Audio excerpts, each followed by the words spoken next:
வெளியில வந்து நாங்கள் யார் தெரியுமா, நாங்கள் எவ்வளவு பெரிய ஆள் தெரியுமா, அதான் தெரியுது. செருப்படி வாங்குறது, 2 3 சீட்டுக்கு முட்டிக்கால் போடுறது, சொந்தமா சுயமா தன்மானத்தோடு நினைக்கிறத பேச முடியல. அப்புறம் எம்எல்ஏ ஆகி எம்பி ஆகி எங்க போய் எம்பிரணி? இதுவரை இந்த நாட்டை ஆண்டதிலேயே மிக மிக மோசமான முதல்வர் ஐயா ஸ்டாலின் அவர்கள் தான். என் வரியை நாக்க போட்டு நக்கி நக்கி திம்ப சொத்துங்கொப்பன் சொத்தாங்கோத்தா சொத்தா அப்பனுக்கும் கிடையாது, உன் தாத்தனும் கிடையாது, எவனுக்கும் கிடையாது. புடுங்கிட்டானு எல்லாரும் 2 கல்லு படுத்திருக்க சுடாராக்கி நீ மல்லாந்து வந்து குழு குழுன்னு கடற்கரையில் படுத்துக்கிட்டு நாட்டில் உள்ள சூழ்நிலையை அனுசரித்து வெளிப்படையாக தனது நிலைப்பாட்டை அறிவிக்க இயலாது என்றும் தமிழ்நாட்டில் இருந்து எந்த எதிர்ப்பும் தீவிரமடையாமல் பார்த்து கொள்வதாகவும் உறுதியளித்தார். இவங்க கச்சத்தீவை மீட்பாயின்னு நீனு வாயில் அரிசியை போட்டு படுத்து கிடக்குற. நின்னாவா நீ? சிங்கமும் புலியும் சேர்ந்து வேட்டையாடினால் திராவிட பண்ணி என்ன ஆகும் என்று ஒன்னும் செய்ய முடியாது, ஒன்னும் செய்ய முடியாது. இந்த வர்ணகுலத்தான் 16ஆம் நூற்றாண்டு, இப்ப இல்ல 16ஆம் நூற்றாண்டு 1616 1616 ஒரு பெரும் வீரன், நம்முடைய மூதாதை, நம்முடைய பாட்டன், இன்னைக்கு இருக்கிற தஞ்சை நாகப்பட்டினம் பகுதியிலே வாழ்ந்த ஒரு பெரும் மறவன், மிகப்பெரிய தளபதி, கடற்படை தளபதி. போர்ச்சுகீசியர் இங்கே ஆளுகிற போது தமிழர் நிலப்பரப்பையும் கடல் கடல் தளத்தையும் தன் கட்டுப்பாட்டுக்குள் கொண்டு வர வேண்டும் என்றவன் முயற்சிக்கிற போது ஒற்றை வீரனாக எதிர்த்து போரிட்டு அதை தகர்த்தவன். போர்ச்சுகீசிய வரலாற்று ஆசிரியர்கள் தங்களுடைய வரலாற்றை குறிப்பிடுகிற போது பெரிய எதிரி என்று இந்த வர்ணகுலத்தானை அந்த மக்களால் செம்நாயக்கர் என்று அழைக்கப்பட்ட வர்ணகுலத்தானை பெரிய எதிரி என்று குறிப்பிட்டிருக்கிறார்.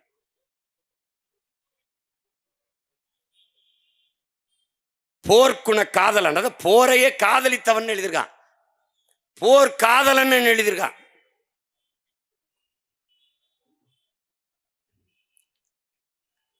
அப்படிப்பட்ட வீரன் வளைகுடாவின் சுறா என்று வர்ணிக்கப்பட்ட, வரலாற்றாசிரியர்களால் குறிக்கப்பட்ட, அதுவும் அவன்ல எந்த போர்ச்சுகீசிய காலனி ஆதிக்கத்தை எதிர்த்து போராடினாரோ அவன் தன் வரலாற்று குறிப்பில் எழுதியிருக்கான் வளைகுடாவின் சுறா என்று. அந்த வர்ணகுலத்தினுடைய வாரிசுகள் நாம். இந்த கிழக்கு கடற்கரை பகுதியும் யாழ்ப்பாணத்தையும் பெரும் தளபதியாக, வீரமக்க தளபதியாக நின்று காத்து நின்ற தளபதி என்பதால் அன்னைக்கு அந்த நம்முடைய ஈழத்தாயகத்தை நாண்ட, இலங்கை மண்ணை ஆண்ட நம்முடைய மூதாதை சங்கிலியான் யாழ்ப்பாணத்தை காக்கிற படை தளபதியாக அவரை நியமித்திருக்கிறார். கடலையே கட்டி காத்த காப்பாற்றிய அந்த வர்ணகுலத்தானுடைய வாரிசுகள் கடல்ல கால் வைக்க முடியல. அந்த வர்ணகுலத்தானின் வாரிசான நம்முயிர் தலைவன் மேதகுவே பிரபாகரன் அவர்கள் இங்கே பேசிய நம் தம்பி குறிப்பிட்டதை பலமுறை நான் சொல்லியிருக்கிறேன். நான் இங்கிருந்து விண்ணூர்தியில் பயணம் செய்தேன். ஆனால் அங்கிருந்து மன்னார் கடற்பரப்பில் அரை மணி நேரத்திற்கு மேலாக கடல் பரப்பிலே தான் நான் பயணம் செய்தேன். அப்போது சுற்றி படகுகளிலே மீன்பிடித்துக் கொண்டிருந்த நமது சொந்தங்கள், நாங்கள் விடுதலை புலிகளின் படகுகளை போறதை பார்த்துவிட்டு கையை செய்தார்கள். கையை செய்தோம், எல்லாம் நம்மவர்கள் என்று தலைவரோடு பேசிக் கொண்டிருக்கும் போது சொன்னால், நம்முடைய கட்டுப்பாட்டில் இருக்கிற கடற்பரப்பில் நம்முடைய மீனவ சொந்தங்கள் எவ்வளவு பாதுகாப்பாக மீன்பிடித்து திரும்புகிறார்கள் என்று நீங்கள் பாருங்கள் என்று. என் அன்பு தம்பி தங்கைகளே, என் அருமை உடன் பிறந்தார்களே, இன்னி ஒன்றும் நம்மளை செய்ய முடியாதவர்களால் தலைவர் 35 ஆண்டுகளாக தமிழீழ மண்ணிலே அந்த போராட்டத்தை, வீரஞ்செறிந்த அந்த விடுதலை போராட்டத்தை, தாய் மண்ணை மீட்க காக்க போராடி அந்த புரட்சிகர விடுதலை போராட்டத்தை தொடர்ச்சியாக உறுதியாக தளர்ச்சியின்றி செய்ய முடிந்தது என்றால் அதற்கு காரணம் கடற்பரப்பிலை வாழ்ந்த நம் மீனவ சொந்தங்கள் என்பதை என் அன்பு தம்பி தங்கிகள் மறந்துவிடக்கூடாது. கடைசி நேரத்தில் கையெறு நிலையில் நிறுத்தப்பட்டு ரகோத்தமன் என்கிற அந்த புலனாய்வுத்துறை அதிகாரி அவர்கள் இன்று மறைந்து விட்டார். அவர் தொலைக்காட்சி வாதத்திலே எல்டிடிக்கு அவர் மொழி எல்டிடிக்கு போன அந்த ஆயுதம் எல்லா உதவிகளையும் கருணாநிதி அவர்கள் நிறுத்தி விட்டார்கள், லைஃப் லைனை துண்டித்து விட்டார்கள். இந்த வார்த்தையை பயன்படுத்தியிருந்தார். என்னிடத்திலே தலைவர் அம்மையார் ஜெயலலிதா அவர்கள் நம்மவர்களை பிடித்து பிடித்து சிறையில் போட்டாலும் கடற்கரையில் என்னை கண்டுகொள்ளவில்லை. 5 ஆண்டுகள் அவர் ஆட்சியில் எனக்கு வர வேண்டியதெல்லாம் தடையின்றி வந்து கொண்டிருந்தது. என்ன வந்தது? மருந்து, மாத்திரை, இரத்த பொட்டலங்கள், அரிசி, பருப்பு, எண்ணெய், பெட்ரோல், டீசல், மண்ணெண்ணெய், இது போன்றது. ஆனால் இவர் நம்மவர் தமிழ் தலைவர் என்கிறார்களே, இவர் வந்து விட்டால் என்றால் கடற்கரையை சுத்தமாக இறுக்கி மூடிவிட்டார். எந்த அத்தியாவசிய பொருளும் உள்நுழையவில்லை, கொண்டு வர முடியவில்லை. அதனால் நீங்கள் பேசி பாருங்கள், கடற்கரையில் ஏதாவது ஒரு ஓரத்தை தளர்த்தி விட சொல்லி என்றார். வந்தேன், அந்த செய்தியை சொல்வதற்கு பலமுறை முயன்றேன், அவர் தவிர்த்தார். தொடர்ச்சியாக இடைவெளி நம் இனம் மொத்தமும் செத்தது. ஒரு சகித்தார்கள். நம் இனத்தின் பிணத்தின் மீது நாற்காலியை போட்டு பதவி அனுபவித்தார்கள். 1.5 ஆண்டு காலம் தொடர்ச்சியாக சிறைக்குள் தனி சிறை. நானும் புத்தகங்களும் மட்டும்தான். இருளில் புத்தகங்களை இந்த குறைந்த வெளிச்சத்தில் படித்து கொண்டிருக்கும் போது ஒரு முடிவெடுத்தேன், உங்கள் மகன் இவர்களை ஒழித்தாலே ஒழிய நம் இனத்திற்கு விடுதலை இல்லை. இவன் ஒப்புக்கு அழுவான், உளமாற அழமாட்டான். இவன் நம்மை ஆள வேண்டும் என்று துடிப்பான், நம்ம வாழ வேண்டும் என்று நினைக்க மாட்டான். இவன் நம் மரணத்தை ரசிப்பான், ரத்தத்தை ருசிப்பான். நம் அக்காதங்கை தாலி அறுத்து நாம் அழுதால் நம் ஓலமும் ஒப்பாரியும் அவனுக்கு இசை போல இனிக்கும். ஏன்? அவன் திராவிடன். நமக்கு வலிக்கும். ஏன்? நாம் தமிழர்கள்.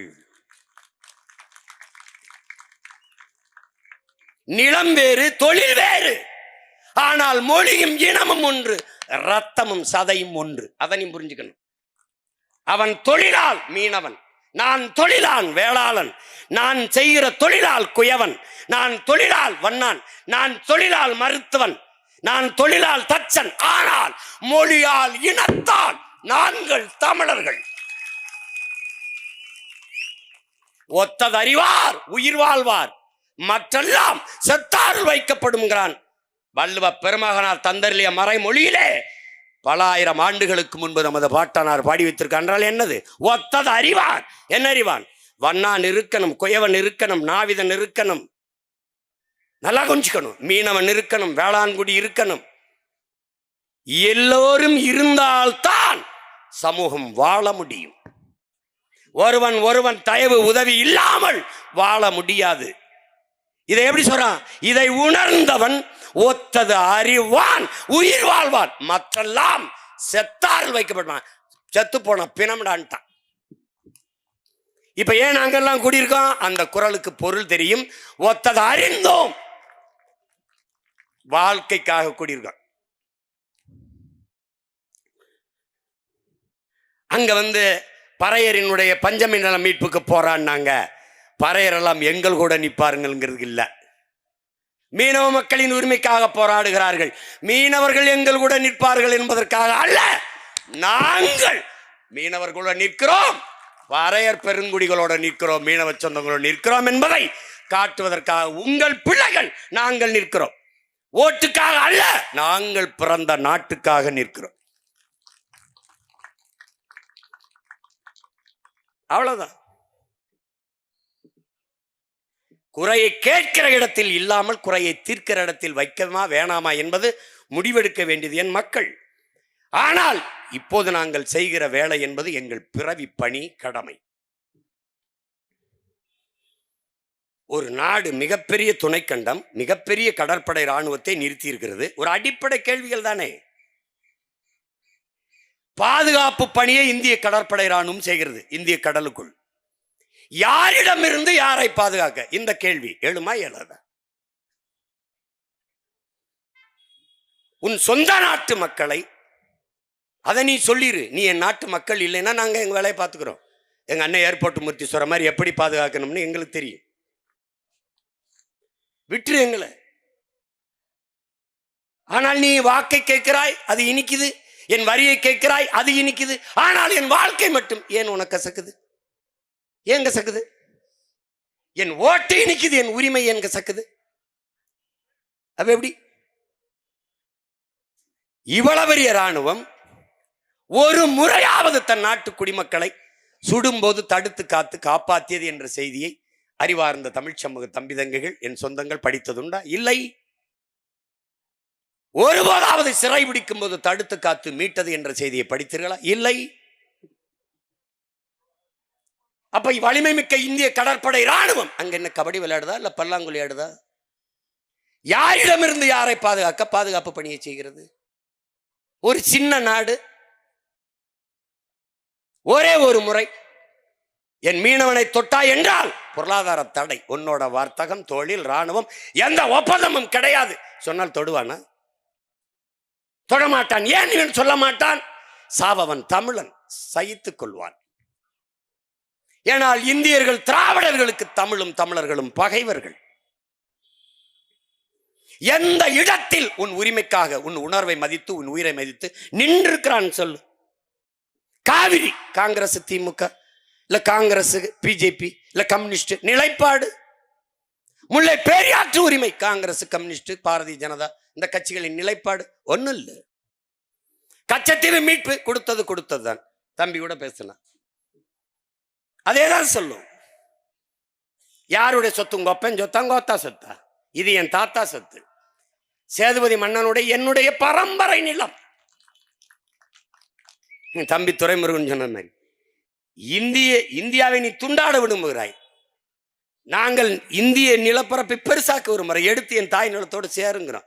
என்னைய பிரிவினைவாதிங்கிற நீ கொடுத்தது அஞ்சு, நீ தேசியவாதிங்கிற. நேடாது என்னது? இப்ப ஒருவேளை எங்க கிட்ட அதிகாரம் வந்துடுச்சு, இந்த கச்சத்தீவை பிரிச்சு நீ கச்சத்தீவை நான் கேட்கல, அவன் விட்டுட்டு போயிடுவான்.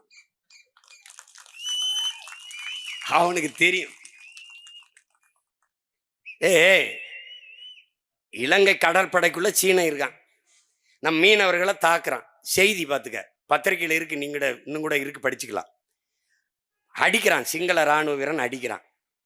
அடிக்கும்போது இந்த சீனன் அடிக்கிறான். அடிக்கும்போது எப்படி அடிக்கிறான்? நம்ம மீனவர்கள் சொந்தங்களை, they are all bloody Indians, fool Tamilians அடிக்கிறான். எப்படி அடிக்கிறான்? bloody Indians, fool Tamilians அடிக்கிறான் அந்த சீன. இந்த பேருக்காம பாருங்க, இந்த சிங்களன், no no no no, they are all Prabhakaran relations. அப்படியே அந்த உரையாடல புத்தகத்தில் எழுதியிருக்கான். இதுல இருந்து நீ சொன்னாலும் சொல்லனாலும் அவனுடைய ரிலேஷன்ஸ் தான் நீ. உலகம் அப்படிதான் உன்னை பார்க்கும். இப்போ நம்ம பல தடவை கேட்டோம், இவன் செய்ய மாட்டான், நல்லா தெரிஞ்சுக்கணும். இவன் கேட்க மாட்டான், பேச மாட்டான். ஏன்னா இந்த பாரு, இங்க இருக்கிற பிரச்சனை தங்கச்சி அஞ்சம்மாள் சொன்ன மாதிரி, இது மீனவன் பிரச்சனை, அது மாணவன் பிரச்சனை, அது விவசாயி பிரச்சனை, இது போக்குவரத்து தொழிலாளர் பிரச்சனை. இங்க இதுதான்டா பிரச்சனை. இந்த மீனவனுக்கு அவனே போறான்னு, முத்தரையருக்கு ஒரு பிரச்சனையா, என் தம்பி செல்வகுமார் தான் போறான்னு, தேவேந்தருக்கு ஒரு பிரச்சனையா, அது இந்த தேவேந்தர் சமூகம் தான் போறான்னு, பறையர் கொண்டா பறையரே போறான்னு. எப்படா உன் உரிமையை மீட்ப? இதில் எந்த பிரச்சனையும் நம் சொந்த பிரச்சனை, நம் இனத்தின் பிரச்சனை என்று என்னைக்கு வருகிறியோ அன்றுதான் எழுச்சியான போராட்டமாக மாறும். அதிகாரம் கவனத்தில் எடுக்கும், தீர்வு வரும். கடல்ல மீன் பிடிக்கிறது மீனவன் பிரச்சனை இல்ல, நம் உரிமை பிரச்சனை. இப்ப கடற்கரையில சமாதி கட்டுறதுல நம்ம அதை தகர்க்கணும்னு சொல்றது மீனவர் வாழ் உரிமைக்காக இல்ல.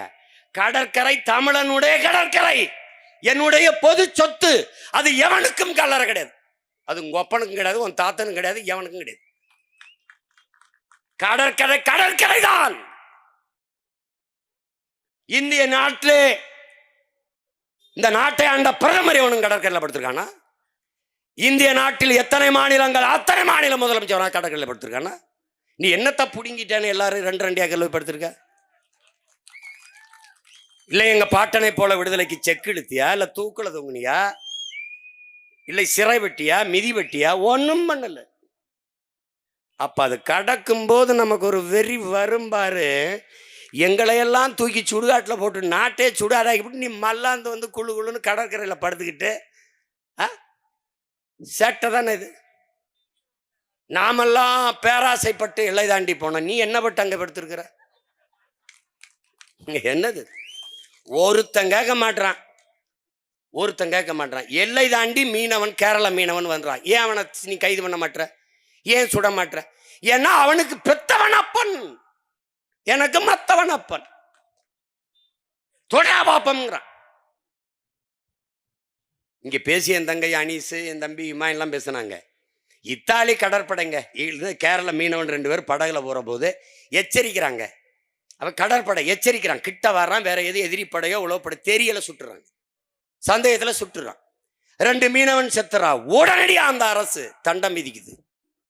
தண்டம் விதிச்சு 2 கோடி அவன்கிட்ட வாங்கி ஒவ்வொரு குடும்பத்துக்கும் ஒவ்வொரு கோடி கொடுத்துருது. ஆனால் 850 மீனவன் செத்துருக்கான். ஒத்த பொட்டு 1 ரூபா காசு நெத்தியில பொட்டு காசு தரல. எப்படி இருக்கு?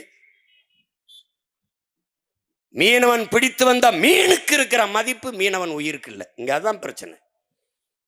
அது சிறை பிடித்துறாங்க அந்த இத்தாலி கடற்படை வீரர்களை. இந்திய நாடாளுமன்றத்தில் விவாதிக்கிறாங்க. நல்லா கொஞ்சிக்கணும். என்ன சொல்றாங்க? இந்த குற்றத்திற்கு, மீனவர்களை சுட்டுக் கொன்ற இத்தாலி கடற்படை வீரர்களுக்கு அதிகபட்ச தண்டனையாக மரண தண்டனை கொடுக்கலாம்ங்கிறாங்க. இருக்கு செய்தி, நானா சும்மா சொல்ல. எவ்வளவு தூரம் போறான் பாருங்க. ஏன்னா அங்க ஆள் இருக்கான், அவனுக்கு அப்ப இருக்கான், அவ்வளவு தூரம் வேலை நடக்குது. ஏன் அந்த அரசு, காங்கிரஸ் அரசு அவ்வளவு துடிக்குது? காங்கிரஸ் ஆளுகிற உயரத்தில் அங்க இருக்குது. அதை இழந்து விடக்கூடாது என்று அந்த மக்களின் உரிமைக்கு நிக்குது. இந்த கர்நாடகாவில் காவிரி நதிநீர் உரிமை நம்ம கேட்கும் போது வாய் திறக்காத இந்த கட்சிகள் ஆள்வது திருப்பி திருப்பி பாரதிய ஜனதா காங்கிரஸ் தான். ஏன் இங்க இருக்கிறது பேச மாட்டேது? பேசினால் அங்க காங்கிரஸ் பாரதிய ஜனதா, பாரதிய ஜனதா பேசினால் காங்கிரஸ் வெல்லும், இங்கே காங்கிரஸ் பேசினால் பாரதிய ஜனதா வெல்லும். அந்த மாநிலத்தை ஆளுகிற உரிமைக்காக ஒரு தமிழ் தேசிய மக்களின் உரிமையை இழக்கிறது இந்த கட்சிகள் பறிகொடுக்க தயாராக இருக்கிறது. ஆனால் மான உணர்வு, இன உணர்வு இல்லாத நாம் அதை மறந்து விட்டு திருப்பி திருப்பி அவனுக்கு வாக்கை செலுத்தி வலிமையை கொடுத்து கொண்டே இருக்கிறோம். என் உரிமைக்கு நிற்காத உனக்கு ஒரு வாக்கு இல்லை, ஒரு ஓட்டு கூட இல்லை என்ற நிலையை நாம் உருவாக்கினால் அவன் நடுங்குவான், பயப்படுவான். ஆனால் அது இல்லை, அவன் திமிரா அலைகிறான். அப்ப இஸ்ரேலில் தேர்தல் நடக்கிறது. இஸ்ரேலிய பிரதமர் பேசி இந்த ராணுவ வீரர்களை அங்கே வாக்கு செலுத்துவதற்காக அனுப்ப சொல்கிறார்கள். இவர்கள் சிறை விடுப்பு விட்டு அங்கே அனுப்புகிறார்கள். அப்ப மன்மோகன் சிங் பிரதமர். அங்கே போனவர்கள் திரும்பி வரவில்லை, அனுப்ப முடியாது என்கிறது. இந்த நாட்டின் பாராளுமன்ற அவையிலே பிரதமர் மன்மோகன் திருப்பி அனுப்பவில்லை என்றால் மிகப்பெரிய பின்விளைவை சந்திப்பீர்கள் என்று எச்சரிக்கிறார். எப்படி பாருங்க, 2 மீனவனை சுட்டதுக்கு எவ்வளவு வேலை நடக்குது. 850 மீனவனை சுட்டிருக்கான். என்ன நடந்திருக்குன்னு பாரு. எங்க அண்ணன் ஏர்போர்ட் மூர்த்தி பேசின மாதிரி, நீ காங்கிரஸ் மீனவர் சங்கம், பாரதிய ஜனதா மீனவர் சங்கம், அதிமுக மீனவர் சங்கம், திமுக மீனவர் சங்கம், அவன் வெட்டி போடுறான் 2 அங்கம். இப்படித்தான், வேற ஒன்றும் கிடையாது. வேற என்ன நடக்குது? என்ன நடக்குது? ஏன் தமிழின மக்கள், இத்தனை கோடி மக்கள் இருந்தும் இவர்களுக்கு அதிகாரம் வரவில்லை என்றால், சாதி மதங்களாக பிளந்து பிரிந்து நிற்பதால் ஓர்மை இல்லை. ஓர்மை இல்லாதால் அரசியல் வலிமை இல்லை. அரசியல் வலிமை இல்லாதால் அதிகார வலிமை இல்லை. இவ்வளவுதான். இதைத்தான் நம்முடைய ஐயா காப்பா அரவாணன் தன்னின பகை என்கிறார். தேவேந்திரரை நிறுத்தினால் தேவர் போட மாட்டார், நாடாரை நிறுத்தினால் கோனார் போட மாட்டார், பறையரை நிறுத்தினால் படையாச்சி வாக்கு போட மாட்டார். இப்ப எப்படி தமிழ் தேசிய மக்களுக்கு, தமிழின மக்களுக்கு அதிகாரம் வரும், அரசியல் வலிமை வரும்? ஆனால் கருணாநிதி பேரனுக்கும் பேத்திக்கும் ஓட்டு போட்டு விடுவார். ஏன்? இதுதான் இங்க இருக்கிற கொடுமை. ஒரு கவுண்டர் நாட்டாண்டால் அந்த சாதி ஆதிக்கம் பெறும் என்று மற்றவன் நினைக்கிறான். ஆனால் ஜெயலலிதாவோ கருணாநிதியோ எம்ஜிஆரோ அல்லது ஐயா ஸ்டாலினோ ஆண்டால் தேவரும் கை கட்டுகிறான், கவுண்டனும் கை கட்டுகிறான், நாடாரும் கை கட்டுறான், வன்னியனும் கை கட்டுறான், நாமும் கட்டி விடுவோம், போட்டுடுறான். அதனால மொத்த வீட்டுக்காரனே ஆண்டுட்டு போயிடுறான். இதை யதார்த்தத்தை புரிஞ்சுக்கணும். அப்புறம் வெளியில வந்து நாங்கள் யார் தெரியுமா, நாங்கள் எவ்வளோ பெரிய ஆள் தெரியுமா? அதான் தெரியுது. செருப்படி வாங்குறது, 2-3 சீட்டுக்கு முட்டிக்கால் போடுறது. சொந்தமாக சுயமாக தன்மானத்தோடு நினைக்கிறத பேச முடியல. அப்புறம் எம்எல்ஏ ஆகி எம்பி ஆகி எங்கே போய் எம்புரணி? எதுக்கு என்ன எம்புரணி? தொடர்ச்சியாக மீனவ மக்கள் பட்டினி போராட்டம். இந்த படம் நானே என் தம்பி ரவிகிட்ட சொல்லி, சரி பட்டினி எழுது போராட்டம் கவனிச்சிட்டாரா? உடனே மாவட்ட ஆட்சியர் வந்து பார்த்துட்டாரா? இல்லை மீன்வளத்துறை அமைச்சர் வந்து பார்த்துட்டாரா? என்ன பிரச்சனை நாங்கள் பார்க்குறோம்னு சொல்லிட்டாரா? முறையிட்டாரா? கடிதம். நீ முதலமைச்சரை தேர்ந்தெடுத்திருக்கோம்னு நினச்சிட்டு தெரிஞ்சுன்னா நாம் இருப்பா.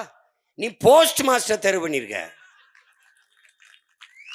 நீ உனக்கான தலைவனை தேர்ந்தெடுத்துக்கணும்னு நினைச்சா நீ சாராய ஆலை முதலாளியை தேர்வு பண்ணியிருக்க. அவருக்கு நீ படிக்கிறதை பத்தி கவலை இல்லை, நீ குடிச்சியா இல்லையாங்கிறத உங்க அப்பா கவலைப்படுவார். என் புள்ள படிக்குதா இல்லையாங்கிற கவலை. இன்னைக்கு அவன் குடிச்சானா இல்லையா? டே குடிச்சா நீ தள்ளாடுவாய், நீ குடிக்கவில்லை என்றால் உன் அரசாங்கம் தள்ளாடி விடும். உலகத்தில் இப்படி பாரு, பொது மனிதனா ஒரு நாட்டின் குடிகளை குடிக்க வச்சு அதில் இருந்து வருகிற வருமானத்தை வச்சு வளர்ச்சி நல்லாட்சின்னு பேசினான்னா இவனை மாறி ஒரு கேவலப்பட்டவர்கள் ஐயோக்கிற நீ உலக வரலாற்று எங்கே பார்த்திருக்கியாடா? எங்கே பார்த்திருக்கியா சொல்லு? இவ்வளவு மக்கள் தொகை இல்லை, இவ்வளவு வருவாய் பெருக்கம் இல்லை, ஒண்ணுமே இல்லாத காலத்தில் பல அணைகளை கட்டி பல சாலைகளை போட்டு பல தொழிற்சாலைகளை கொண்டு வந்து 14,000 பள்ளிக்கூடங்களை கட்டி படிக்க வைத்தான் ஒரு தலைவன், நம்முடைய தாத்தா காமராஜ். மின் கட்டணம் உயர்வு, சொத்து வரி உயர்வு, 9 லட்சம் கோடி கடன், பெட்ரோல் டீசல் விலை உயர்வு, அரிசி பருப்பு விலை உயர்வு, எல்லாம் போக வரி வரி எல்லாம் எடுத்துக்கொண்டு சாராயம் வித்த அந்த காசுல அரசு நடத்த வேண்டியது இருக்குன்னா எதை பத்தி கவலைப்படுவோம்?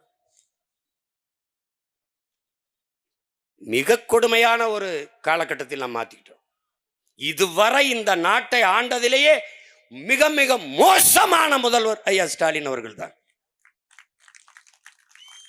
உண்மையிலே அவருக்கு என்ன நடக்குன்னு தெரியல. இப்ப கள்ளச்சாராயம் குடிச்சு செத்தா அந்த அரசு பொறுப்பேற்கணும், அந்த துறை சார்ந்த அங்கிருந்த சட்டமன்ற உறுப்பினர் நீக்கணும், பாராளுமன்ற உறுப்பினர் நீக்கணும், அப்படி சொல்ல இல்ல. உடனே மாவட்ட ஆட்சியர் பணியிட நீக்கம் அப்படி தூக்கிடுவார், பணியை மாற்றி விட்டுருவார். பணியிட நீக்கம்ல பணி மாற்றம், உயர் காவல்துறை எஸ்பி மாவட்ட எஸ்பி பணியிட மாற்றம். ஏன்னா அவன் தானே காட்சி வித்தது, ஊழல் போட்டது அவன் தானே. இப்ப இங்க தம்பி கூட சொன்னார் பாருங்க, அங்க கள்ளச்சாராயம் காய்ச்சின இடத்துல படிக்கிற பிள்ளை 2 பிள்ளைய போய் இதை தடுத்துட்டாங்கிறதுக்காக வெட்டி கொண்டுட்டான். அதுக்கு என்ன நடவடிக்கை? அங்க இருக்க மாவட்ட ஆட்சியர் பணி மாற்றம், உயர் காவல்துறை அதிகாரி பணி மாற்றம். அரசு பொறுப்பு இல்லை, அதுக்கு தெரியாது, அதுக்கு தெரியாது. இப்ப அவர்கிட்ட கேளுங்க, 1000 கோடியா என்னை கேட்டாங்க பத்திரிகையில். 1000 கோடி 1000 கோடி இருக்காது, கூடத்தான் இருக்கும். அண்ணன் ஏர்போர்ட் மூர்த்தி கணக்கு சொன்னார் பாருங்க, அவர் சொல்ற கணக்கு படித்தா 14,000 கோடி 15,000 கோடி வருது. 10 ரூபா கேஸுக்கு, 10 ரூபா கணக்குக்கு.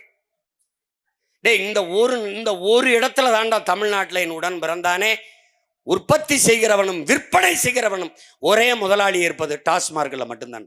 அவனே காய்ச்சறான், அவனே உற்பத்தி செய்யறான், அவனே விற்கிறான். இந்த ஒரு இடத்துல தான்.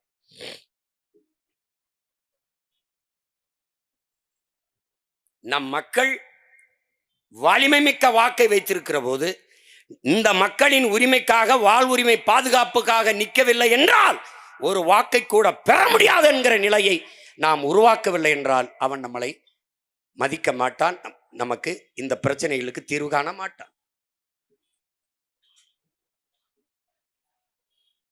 ஒரு இடத்திலேயாவது நமக்கு நின்றுருக்காங்களா பாரு. இந்த நாட்டை பார்த்து இலங்கைங்கிற தீவுக்கு ஏன் அச்சம் இல்லை? உன் சொந்த நாட்டு மக்களை சுட்டுக் கொள்பவனுக்கு நீ இராணுவ பயிற்சி கொடுப்பியா? உன் நாட்டு குடிகளினுடைய படகை பறித்து ஏலமிடுவனுக்கு போர்க்கப்பல் பரிசு கொடுப்பியா? எந்த நாடாவது கொடுக்குமா? அதை வேடிக்கை பார்த்து கொண்டு அரசு இருக்குமா? இந்த மாநிலம் இந்த மக்களுக்கென்று இருக்கிற அரசு இருக்குமா? இருக்குமா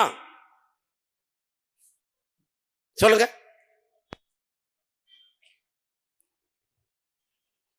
நம் தலைவன் அந்த நிலத்தில் படையோடு நிற்கிற வரை ஒரு மீனவனையும் தொட முடியவில்லை. இந்த நாடு வலிமை மிக்க கடற்படை வைத்திருக்கிறது. அமெரிக்காவினுடைய போர்க்கப்பல் தூத்துக்குடியில் வந்து நங்கூரம் போட்டு 3 மாதங்கள் நங்கூரம் போட்டு நின்றுச்சு. ஒரு வாரம் 3 மாதம் பயணம் செஞ்சு வந்து தூத்துக்குடி கடற்கரையில் ஒரு போர்க்கப்பல் நிறைந்த ஆயுதங்களோட வந்து நங்கூரம் போட்டு நின்றுச்சு. ஒரு வாரம் கழிச்சு போய் பார்க்குறான் அவன், என்னடா வேற ஒரு கப்பல் இருக்குன்னு.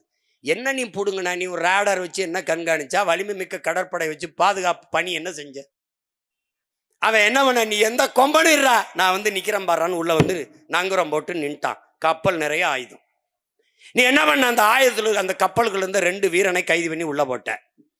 அவன் என்ன, உன்னுடைய துணை தூதர் தேவையானி கோபுர கடையை தூக்கி உள்ள போட்டான். உடனே ஐயோ ஐயோன்னு கத்துனான். அவன் காதலே வாங்கல.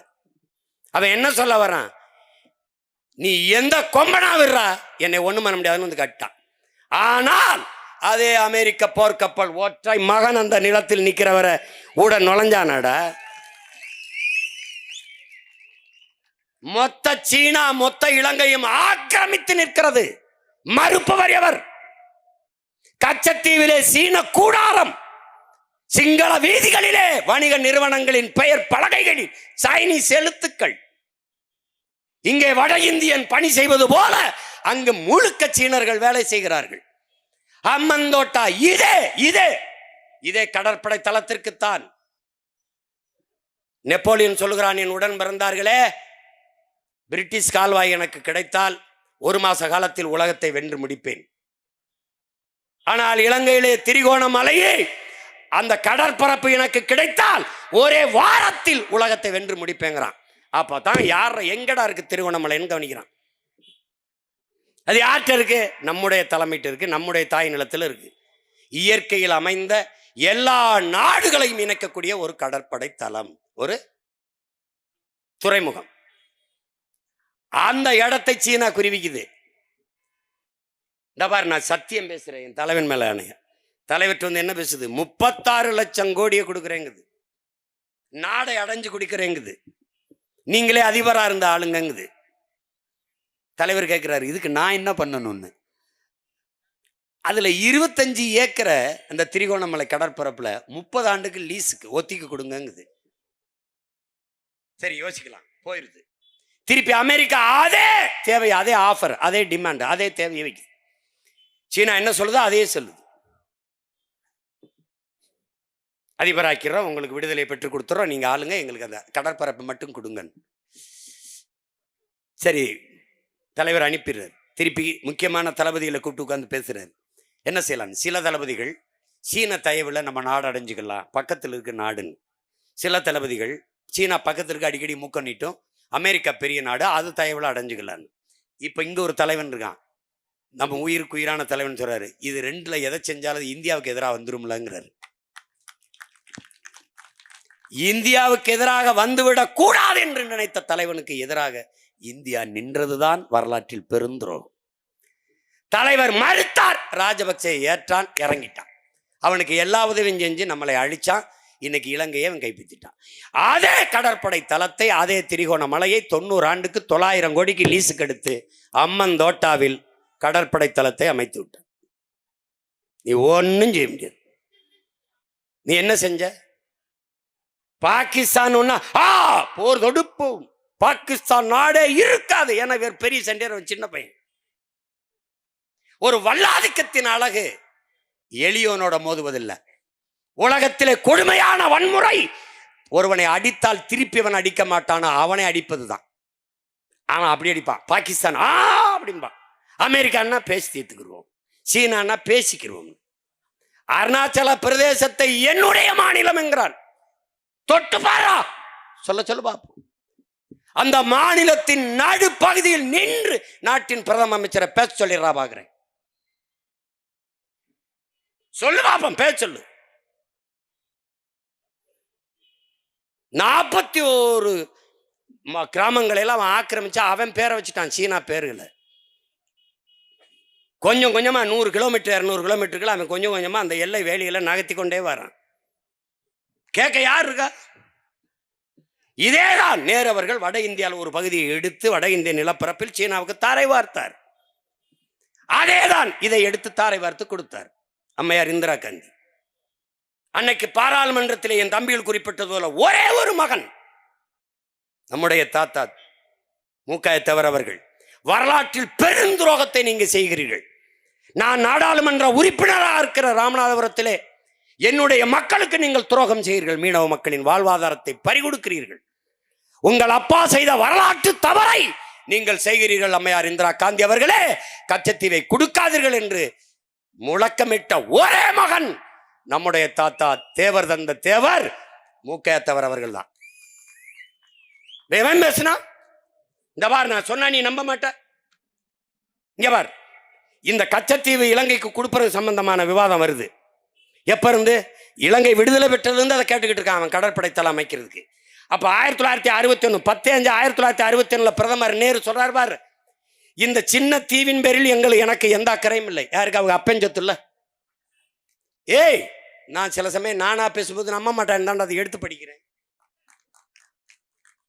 ஏன்னா நான் பார்த்து படிக்கிற பழக்கம் இல்லை, இதை நீ பார்த்துக்கணுங்கிறதுக்காக படிக்கிறேன். இந்த சின்ன தீவின் பேரில் எனக்கு அந்த முக்கியத்துவம் இல்லை.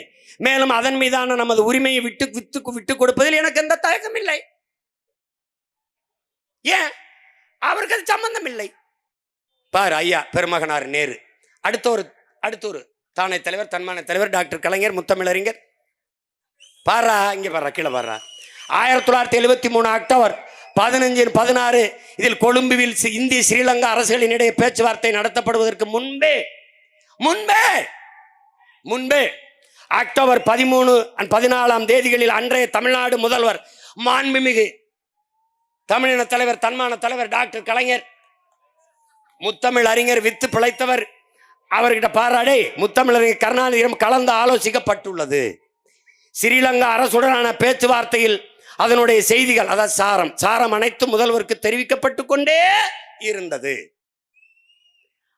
அதில் இந்திய ஸ்ரீலங்கா அரசுகள் எடுக்கும் முடிவுக்கு முழு ஆதரவை அளிப்பதாகவும், தமிழ்நாட்டில் உள்ள சூழ்நிலையை அனுசரித்து வெளிப்படையாக தனது நிலைப்பாட்டை அறிவிக்க இயலாது என்றும், தமிழ்நாட்டில் இருந்து எந்த எதிர்ப்பும் தீவிரமடையாமல் பார்த்து கொள்வதாகவும் உறுதியளித்தார். இவங்க கச்சத்தீவை மீட்பாயின்னு நீனு வாயில் அரிசியை போட்டு படுத்து கிடக்குறா. நீ டேய் போடா டே, ஒன்று நடந்துருச்சு தப்பு, நீ என்னோட பிறந்தது இல்லை நான் உன்னோட பிறந்தது, ரெண்டுல ஒன்று தவறு நடந்துருச்சு. எப்படி மீட்பான் அவன்? எப்படி மீட்பான்? நீ தான் 500-200 கொடுத்தா கூட போய் நிற்கிற, 500 கொடுத்தா உன் மதிப்பு மிக்க உரிமையை விற்கிற. அப்புறம் உனக்கு என்ன மதிப்பு இருக்கும்? கச்சத்தீவை எப்போ அவன் கூட நீ இப்போ நீ ஒரு 5 வருஷம் என் தம்பிகள் சொல்கிற மாதிரி என்கிட்ட கொடு, தெரியாமல் கூட நீ ஓட்டை போட்டு படுத்துரு, ஒரு நிறைந்த போதையில் கூட எனக்கு போட்டுடுறான், போட்டு மயக்கத்தில் கூட போட்டு ஒரு தடவை ஏப்பா தெரியாம சரி விடுப்பா, ரொம்ப கத்துறா, ஒரு தடவை போட்டு தான் பார்ப்போமே, என்னை ஒரு தடவை உட்கார வச்சு தான் பாருடா எங்களை. டேய் அவன் நம்ம மீனவன் இங்கே வர்றான், சட்டசபையை கூட்டுறோம், ஒரு அரை மணி நேரம் பேசுறார்.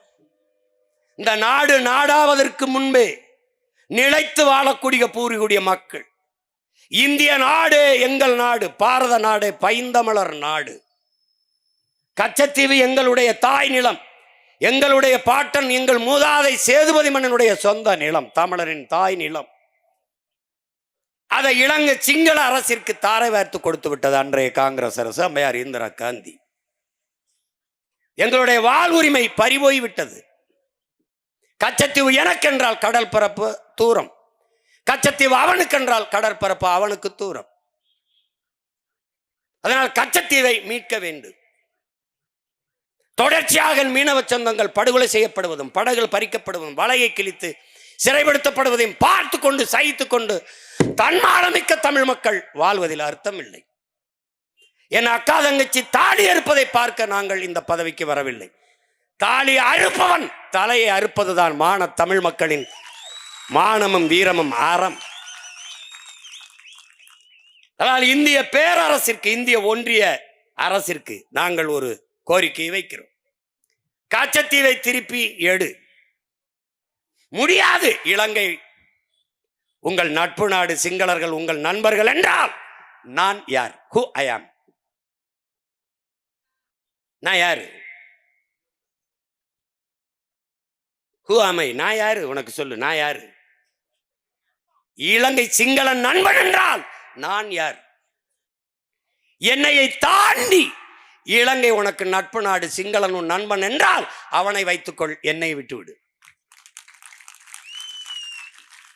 இந்த நாடு விடுதலை வருவதற்கு அடிமைப்பட்டு கிடக்கும் போது வீர போர் புரிந்து வாழும் வேலுமேந்தி தூக்கிலே தொங்கி செக்கிழுத்து சிறைப்பட்டு ரத்தம் செய்தி போராடி மாண்ட மறவர்களின் மக்கள் நாங்கள். விடுதலை பெற்ற பிறகு இந்த நாட்டின் சட்டத்திட்டம் இறையாண்மைக்கு கட்டுப்பட்டு வாக்கு செலுத்தி வரி செலுத்தி வாழக்கூடிய தமிழ் தேசிய மக்கள். எங்களின் வரலாற்று பகைவன் சிங்களன். அவன் வேண்டுமானால் நீ அவனை வைத்துக்கொள், நான் வேண்டுமானால் என்னை வைத்துக்கொள், அவனை விட்டுவிடு. அவன் வேண்டுமானால் அவனை வைத்துக்கொள், என்னை விட்டுவிடு. இதில் ரெண்டில் ஒன்று நீயே முடிவிடு. ஒரே வழி, கச்சத்தீவை திருப்பி எடு, இல்லை என்றால் என்னை பிரித்து விடு. இது சட்டசபையில் தீர்மானம். மாநில அரசு போடுகிற சட்டங்களை நாங்கள் மதிக்க வேண்டியதில்லை. அப்ப நீ போடுற சட்டத்தை நான் என்ன மாயத்துக்கு மதிக்க வேண்டும்? என் வரி வேணும், என் வரியை நாக்க போட்டு நக்கி நக்கி திம்ப இந்திய பெருநிலத்தை, இந்த நாட்டின் பொருளாதாரத்தை நிரப்புவதிலே மராட்டியன் முதல் இடத்திலே, மானத்தமிழன் இரண்டாவது இடத்திலே. வெக்கமா இல்ல? வெக்கமா இல்ல? என் வரியை எடுக்க எப்படி வர? எப்படி வர? உடனே இவர் சொல்வார்கள், அதை நான் மதிக்க முடியாது. பார்த்தீர்களா, இவர்களை விடக்கூடாது, தமிழ் தேசியர்கள், பிரிவினைவாதிகள், தனிநாடுகள் பாரு, அதுக்கு வாடா. என் தாய் நிலத்தில் ஒரு பகுதியை சிங்களனுக்கு நீர் தாரை வார்த்தது தவறு, கொடுமை, பிரித்து அதை எடுத்து என் நிலப்பரப்போடு சேரு என்று சொல்கிற நாங்கள் பிரிவினைவாதிகள், கொடுத்ததுதான் என்று சொல்கிற நீ தேசியவாதியா? அடுத்த தீர்மானம், நீ என்ன செஞ்சு வருவ? அதிகாட்சி என்னடா செய்வ? ஆட்சியை கிளப்ப, மறுபடியும் தேர்தல் வைப்பில்லடா, அதுலயும் நாங்க நிப்போம்லடா. இங்க மான தமிழச்சி மாறல பால் குடிச்சு மானமும் வீரமும் அறமும் உயர்ந்து வாழ்ற மறவர் கூட்டம் கோடி கோடி. அன்னைக்கு ஒரு ஓட்டு நீ வாங்க முடியாது, மொத்தமா நாங்க தான். அன்னைக்கு 117 இடம் வென்று நாங்க ஜெயிச்சிருந்தோம்னு வச்சுக்க, இப்ப 234 நாங்க தான். நீ ஒரு தடவை விட்டு பாரு. அப்படி ஏன் அப்படி சண்டை போட நிமிந்து நிக்க வீரம் மறவன் இங்கே ஒருத்தன் இல்லை. எல்லாம் நாங்கள் வரி கொடுக்க முடியாது என்று சொல்ல எவ்வளவு நேரமாகும்? அந்த நேரம் எப்பயா? அந்த நேரம் எப்ப? இப்படி ஒரு கொடுமை. நீ வசமா சிக்கிக்கிட்ட தம்பி, சிக்கிக்கிட்ட. நீ இன்னும் வரவங்க அடுத்த தடவையும் அவங்க தானா?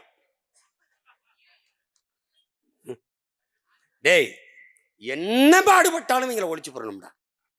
என்ன பாடுபட்டாலும் ஒழிச்சு போடணும். ஒரே வழிதாண்டா இருக்குது, நம்ம வெல்றதான். கேரளா மீனவனை அவன் தொட பயப்படுற மாதிரி நம்ம மீனவர்களை அவன் தொட பயப்படணும். என்ன பண்ணுவேன் சீமான்? நெய்தல் படை கட்டோன்னா இவர் என் தம்பியோட சொன்ன அதிபரா, இவர் எப்படி பண்ணுவார் அப்படின்னு. என்ன ஸ்டாலின் போலீஸுக்கு ஆள் எடுக்கிறாரு அப்படி, அதிபரா அவர் எப்படி எடுக்கிறாரு? எப்படி எடுக்கிறாரு? ஏன் நான் சொன்ன நீ சிரிச்ச. 2016 ஆட்சி எப்படி நடத்துவேன்னு புத்தகம் வெளியிட்டேன்னு சிரிச்ச.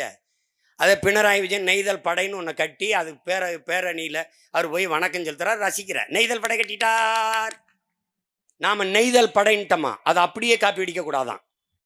நெய்தல் மீட்சி இயக்கம். நெய்தல் மீட்சினா யார்கிட்ட அடமானம் இருக்கு? நகை அடமானம் வைக்கிறோம், மீட்கிறோம். யார்கிட்ட இருக்கு? நீங்க தான் அடமானம் வச்சா வைக்க போயில, இவங்க தான்.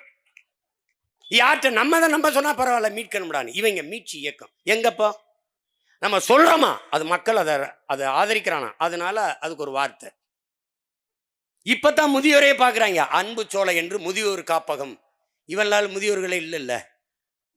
திடீர்னு தூக்கத்திலிருந்து எந்திரிச்சு பேசுவாங்க, சாதிவாரி கணக்கு எடுக்க வேண்டும். ஆமா, எடுக்க வேண்டும். நீ தான் ஏன் எடுக்கணும்? நெய்தல் படை தமிழ் தேசிய அரசு, தமிழர் தேசிய அரசு அமையும் போது நெய்தல் படை கட்டப்படும். எப்படி கட்டுவ சீமான்? மீனவ மக்களை படையில் எடுப்பேன். அவனுக்கு கல்வி தகுதி கிடையாது, உடல் தகுதி கிடையாது, ஒரே தகுதிதான். படகோட்ட தெரியுமா, நீச்சல் தெரியுமா? தெரியும், படையில சேர்க்கிறேன். பயிற்சி அது உலகத்தில் தலை சிறந்த பயிற்சியை கொடுக்குறோம். நீ பெட்ரோல் கொண்டு போவியா, டீசல் கொண்டு போவியா, சாப்பாடு கொண்டு போவியா, எதை கொண்டு போய் எனக்கு தெரியாது. ஆனா இந்த குண்டு இந்த துப்பாக்கி கொண்டு போகும். ஒரு படகுக்கு 2 அந்த படகு போகும்போது பின்னாடி துணை படகு, பாதுகாப்பு படகு. அதே படகு நான் அனுப்புவேன், கப்பல் பின்னாடி போகும் மீன்பிடி படகோட. அவன் வர்றான்னு வச்சுக்கடா, அவன் தொடுவான்னு நினைச்சா தூக்குடா, முதல்ல போடுறான். சாகரன் ஆயிடுச்சு, அவனை சாகடிச்சிட்டு செத்துறான். நடுக்கடல்ல ஒரு தடவை பறக்க விடுறா, இன்டர்நேஷனல் இஷ்யூ ஆகுடா, சர்வதேச கடல் அலையில பிரச்சனைடா, பேச வருவான். அப்ப கால் மேல கால் விட்டு ஐ டோன்ட் நோ இங்கிலீஷ். போட ஏண்டா, நான் சாகும்போது என் ஆத்தாள் அப்ப கதரும் போது, என் அக்கா தங்கச்சி தாலி இருக்கும்போது ரயிச்சுக்கிட்டு உட்கார்ந்துருந்த நாய் போடா. என் கடல் எல்லைக்குள் என் மக்கள் சுதந்திரமாக மீன் பிடிக்க முடியாம எவனும் நடமாட முடியாத நிலை வருவார். நெய்தல் படை கட்டுவது உறுதி. நீ வேணா பாரு, அவனை தொட சொல்லுப்பா. எப்படி ஆள் எடுப்ப நீ? போலீஸுக்கு எப்படி எடுப்பியா? ஊர்காவல் படையெல்லாம் எடுக்கிற, ஒன்னத்துக்கு உதவாத படைகள் எல்லாம் எடுத்து வச்சுக்கிற. என்ன பண்ணுது உன் போலீஸ்? தான் எல்லாருக்கும் தெரிஞ்சு கஞ்சா விற்கிது, எல்லாம் விற்கிது.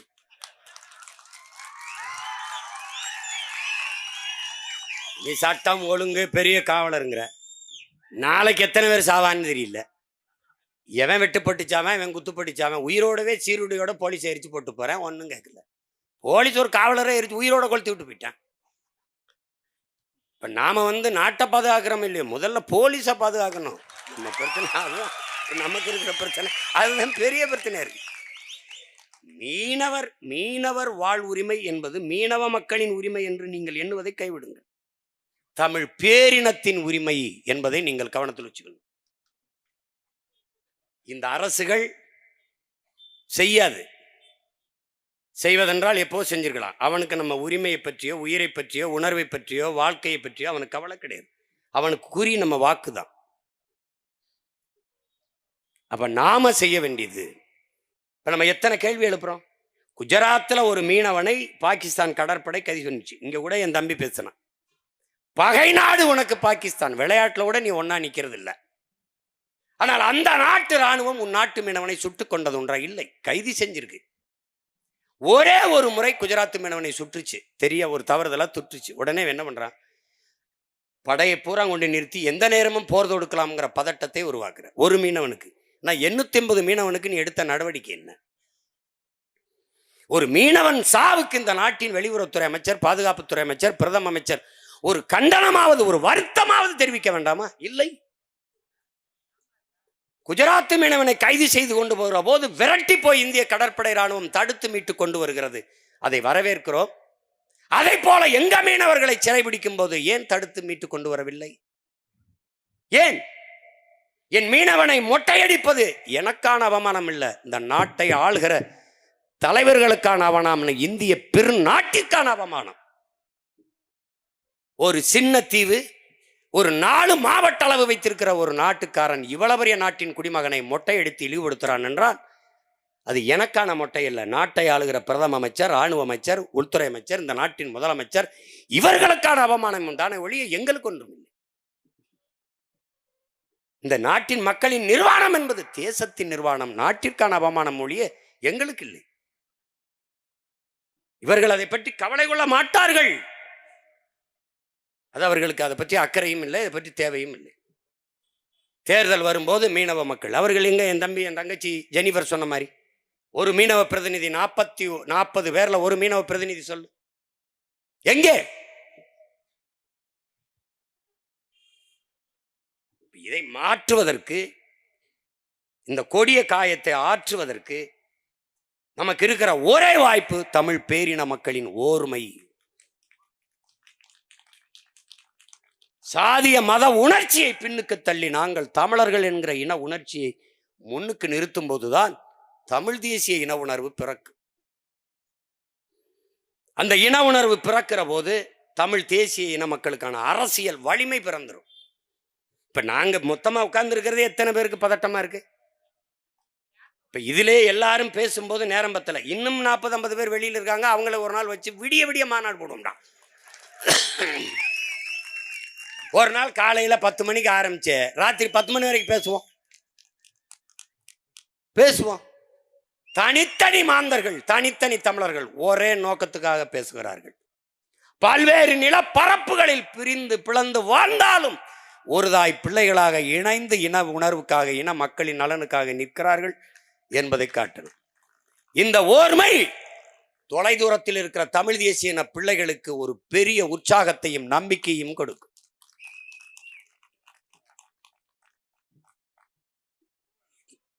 ஏன்னா அவன் நம்மளை பார்த்து என்ன நினைப்பான், அவன் ஒரு தனியாக அங்கிட்டு கத்திட்டு இருப்பான், இவன் தனியாக கத்திட்டு இருப்பான், அவன் தனியாக கத்திட்டு இருப்பான்னு நினைப்பான்.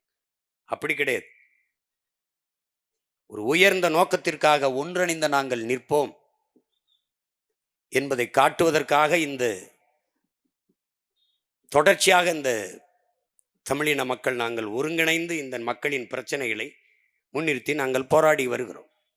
இந்திய நாட்டை ஆளுகிற ஆட்சியாளர்கள், குறிப்பாக தமிழ்நாட்டு ஆட்சியாளர்கள், திராவிட மாடல் ஆட்சியாளர்கள் ஒன்னத்துக்கு உதவாததுக்கு எல்லாரையும் கூட்டி கூட்டி பேசிட்டு இருக்கிறத விட்டுவிட்டு உயிர் பிரச்சனையாக இருக்கிற நீட்டு பிரச்சனையை நீக்குவதற்கு, இந்த மீனவ மக்களினுடைய வாழ்வுரிமையை மீட்பதற்கு, காப்பதற்கு, இது போன்ற பிரச்சனைகளுக்கு நீங்க எல்லா கட்சியும் கூட்டி பேசுங்கள், எல்லா மாநில முதல்வரையும் சந்திச்சு பேசுங்கள்.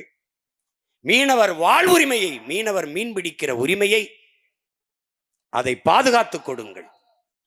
இந்த கடல் பரப்பில் மீன் பிடிக்கிற உரிமை இந்த நாட்டின் குடிமக்கள் எங்களுக்கு இருக்கா இல்லையா? முதலில் நாங்கள் இந்த நாட்டின் குடிமக்களா இல்லையா? இல்லை என்றால் இல்லை என்று சொல்லுங்கள். நாங்கள் இந்த நாட்டின் குடிமக்கள் என்றால் எங்களுக்கு உரிய பாதுகாப்பை கொடுங்கள், எங்கள் வாழ்வுரிமையை மீட்டுக் கொடுங்கள். இதுதான் நாங்கள் வைக்கிற கோரிக்கை. நாங்கள் எது தேவையற்று போராடுகிறோம், பொழுதுபோக்குக்காக போராடுகிறோம் என்று சொல்லாதீர்கள். எங்கள் உயிர் தலைவன் எங்களுக்கு கற்பித்தது போல மற்ற இனங்களுக்கெல்லாம் வாழ்க்கையில் எப்போதாவது போராட்டங்கள் வரும். ஆனால் தமிழின மக்களுக்கு போராட்டமே வாழ்க்கையாக மாறி இருக்கிறது. போராடினாத்தான் வாழ முடியும் என்கிற நிலைக்கு தள்ளப்பட்டிருக்கிறோம். ஒரு பிரச்சனை இல்லை, 2 பிரச்சனை இல்லை. சட்டசபையிலே மாண்புமிக்க தமிழக முதல்வர் ஐயா அவர்கள் 1,00,000 போராட்டங்களுக்கு நாங்கள் அனுமதி கொடுத்திருக்கிறோம் என்கிறார்கள். இதில் என்ன பெருமை? 1,00,000 பிரச்சனைகளை என் மக்களுக்குள் திணித்திருக்கிறீர்கள், போராட்டங்களை கையெழுத்திருக்கிறீர்கள், அவர்களுக்கு திணித்திருக்கிறீர்கள் என்பதுதான் கொடுமை. இதுல பெருமை இல்லை உங்களுக்கு. போராடுகிற நிலைமைக்கு என் மக்களை 3 ஆண்டுகளில் 1,00,000 போராட்டங்களை போராடுகிற நிலைமைக்கு தள்ளிவிட்டு இருக்கிறீர்கள். அப்ப பிரச்சனைகளிலே பிறந்து, பிரச்சனையிலே வளர்ந்து, பிரச்சனையிலே வாழ்ந்து, பிரச்சனையிலே மரணிக்கிறான் தமிழன். 9,00,000 கோடி கடனை பெற்று நீங்க நிறைவேற்றிய ஒரு நலத்திட்டம் சொல்ல முடியுமா? இல்லை. என் மீனவ மக்களின் படகை பறிக்காதே, அவனுடைய வாழ்வாதாரத்தை பறிக்காதே என்று ஒரு கடும் அறிக்கையை இந்த நாட்டின் அதிபர்கள் விட முடியலையே. அப்புறம் எனவே என் அன்பு தம்பி தங்கைகள், என் அருமை உடன் பிறந்தார்கள், நம்முடைய உணவை நாமே எடுத்து உண்பது போல, நம்முடைய மூச்சுக்காற்றை நாமே சுவாசிப்பது போல, நம்முடைய உரிமையை நாமே போராடி பெறுவது இந்த அதிகாரங்களை நம்பி பயனில்லை. ஒன்றை உங்கள் உடன் பிறந்தான் சொல்லுவேன், மக்களின் பிரச்சனைகளை அரசு கையில் எடுக்காத போது அரசை, அதிகாரத்தை கையில் எடுப்பதை தவிர மக்களுக்கு வேற வழி இல்லை. எனவே அதிகாரம் மிக வலிமையானது, அதை அடைந்து விட்டால் அனைத்தும் எளிமையானது. அதிகாரத்தை நோக்கி அடிமை நிலையில் இருக்கிற அன்னை தமிழ் மக்கள் பாய வேண்டும், எழ வேண்டும், கிளற வேண்டும், வெல்ல வேண்டும். இதை தவிர நம் இன மக்களின் உரிமை மீட்புக்கு, எதிர்கால பாதுகாப்பான நல்வாழ்வுக்கு வாய்ப்பு இல்லை. மீனவ மக்கள் நம்மோடு நிற்பார்கள் என்று நாம் இங்கே நிற்கவில்லை, அந்த நம் சொந்தங்களோடு நாம் எல்லோரும் நிற்கிறோம் என்பதை காட்டுவதற்காகவே இங்கே நாம் கூடியிருக்கிறோம். எனவே இந்த கூட்டு இயக்க போராட்டத்தின் வாயிலாக நாம் விடுகிற கோரிக்கை, எங்கள் அன்பு மக்கள், எங்கள் மீனவ சொந்தங்களின் வாழ்வுரிமையை பாதுகாத்து கொடுங்கள். தொடர்ச்சியாக சிறைபிடிக்கிற அந்த கொடுமையை தடுங்கள். சிறைப்பட்டு இருக்கிற எங்கள் மீனவ சொந்தங்களை விடுதலை செய்யுங்கள். பறிமுள் செய்த ஏலமிட்ட படகுகளை மீட்டுக் கொடுங்கள், அல்ல அந்த படகுகளின் எண்ணிக்கைக்கு ஏற்ப இழப்பீடை கொடுங்கள். இதுதான் எங்கள் கோரிக்கை. புரட்சி எப்போதும் வெல்லும். நாளை நமது வெற்றி அதை சொல்லும். போராட்டத்தில் பங்கேற்ற என் உயிரினும் இனிய என் உடன் பிறந்தார்கள், பல்வேறு அரசியல் இயக்கங்களை சார்ந்தாலும் மக்களின் நலனுக்காக ஒன்று கூடிய என் உடன் பிறந்தார்கள் எல்லோருக்கும் என்னுடைய அன்பும் வணக்கமும், உங்கள் எல்லோருக்கும் என்னுடைய புரட்சிகரமான வணக்கமும் வாழ்த்துக்களும். தமிழ்த்தாய் வாழ்க, தலைவர் பிரபாகரன் வாழ்க. அனைவரும் பாதுகாப்பதற்காக உங்கள் வாழ்விடங்களை, இருப்பிடங்களை நோக்கி பயணம் செய்யுங்கள். நன்றி, வணக்கம். நாம் தமிழர்.